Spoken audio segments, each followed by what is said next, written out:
The entire Illuminati system is today operated by the Crown. And what is the Crown exactly?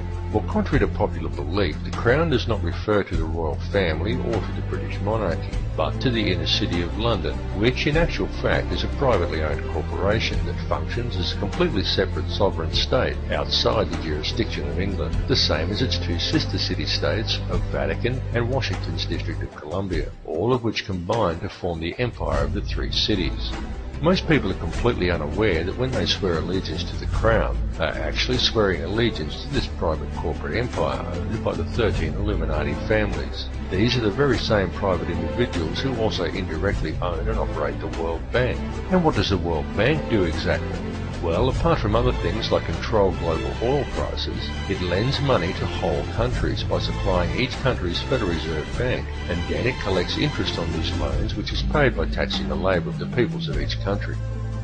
Now let me just run that by you again so you clearly understand how this works. If you live in a country that has a Federal Reserve Bank, then the World Bank, a privately run company that is able to legally create money from thin air, is who supplies your country with money at interest.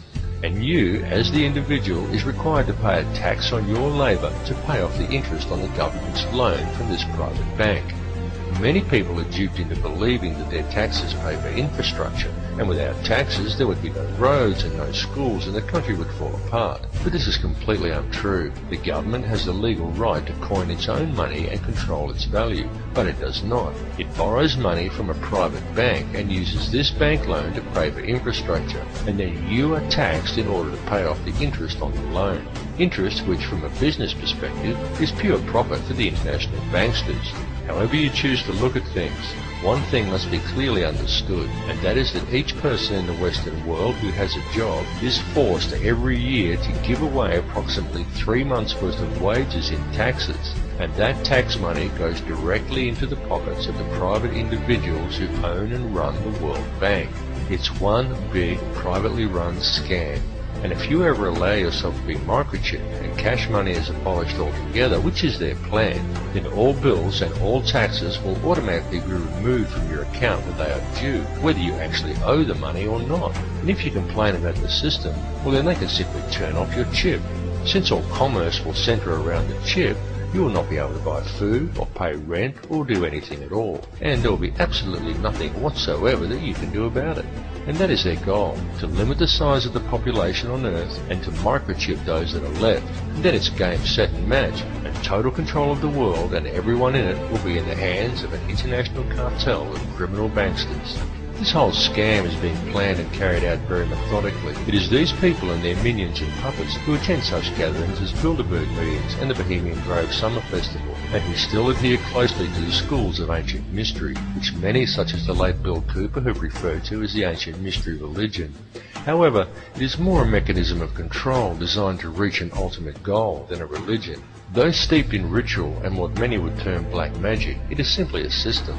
The Illuminati system, and though its workings seem complex to the layman, in reality it's quite simple, and it's also very easy to see once one has acquired the correct manner of looking at things. And there is definite purpose and reason in the ritualistic nature of this system, in its use of numerology, symbolism and ritual, and all that is needed to realize this is a deeper understanding of the true nature of the universe and how we are all connected to it. However, this film directs its focus on the system itself, and a key to this system functioning, which is through covert control of the money supply by very few people. It is crucial that people become aware of this issue, because the methods by which society could free itself from this system of control are also very simple, once a person has gained an understanding of the true realities of this world we live in. And this is not as difficult a task as you may at first think, because due to its complexities, the illusion the elite have created that most perceive as reality is a very fragile one. It is fragile because it is not reality. The reality is that the world does not have to be this way at all.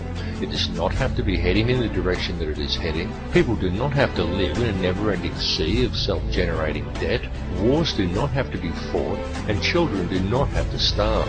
And don't think people starve because the world is overpopulated. Don't believe what the television tells you. The world isn't overpopulated at all. In fact, let's look at it realistically with a simple comparison of population versus land mass, and we could do a rough estimate and formulate a quick hypothetical to demonstrate this very easily. There are approximately 6 billion people in the world, and there is 2.97 million square miles of land in the island continent of Australia. 2.97 million square miles breaks down to 1,900,800,000 acres, which then converts down to 7,603,200,000 quarter-acre blocks of land. So, we could hypothetically give every person in the world a quarter-acre block of land, and they would all fit into an area the size of Australia. Each would have enough land that they could all have gardens and grow a substantial supply of their own food, and we would still have 1,603,200,000 quarter-acre blocks, or an area roughly half the size of Queensland, left over, plus the entire rest of the world. Now just pause to let that sink into your brain for a second. All the people, that's every man, woman and child on Earth, would comfortably fit inside Australia. Each individual person could have a quarter-acre block of land, and we would still have half of Queensland and the entire rest of the planet left unoccupied. The world is not overpopulated at all. It is just very badly managed, and you need have absolutely no doubt whatsoever that this bad management is intentional and it is methodical. It would, however, be very simple to fix things, and all that is required is for people to wake up to how much they are being lied to and how much they are being scammed. And this goes for everyone. People really need to gain an understanding of how this system actually works, because this bad management is crippling the world and it is crippling the people. The methods that are used to do this become truly transparent once a person has gained a clear enough vision to see it, and people really do need to open their eyes and see it right now, because now that the world has been made smaller, and now that all the resources have been discovered and there are no frontiers left to conquer, the criminal elite intend to carry out a mass depopulation of this world. And their plan to do this is well underway. They are doing it in the Middle East with war, in countries such as Africa through starvation, and now in Western countries through water additives, aerial spraying, and through the introduction of toxic and nutrient-deficient genetically modified foods. And this is very soon to be taken to the next level with the global introduction of Codex Alimentarius, an insidious set of food guidelines that are due to come into effect worldwide on December 31st, 2009. But people are now beginning to wake up and realise that all is not right, and they are beginning to speak out.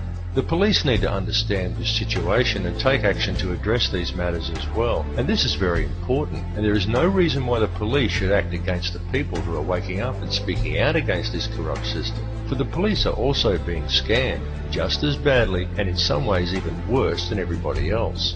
Worse because it is the police who are being coerced and tricked into defending this elitist corruption by puppet governments put in place by banksters who coerce these officers into compliance by adding creative names to such public awakenings, such as social unrest or civil disobedience, and by instilling a robot-like adherence to authority within the minds of police officers, rather than a strong set of moral values. The police in these cases should stand by the people they are sworn to protect, not blindly follow instructions given to them by criminal elites. The police need to realise that they too are the people, and they are being stolen from and used just as well. And the way to beat this system is for the people, the police and everybody else to simply stop agreeing with it.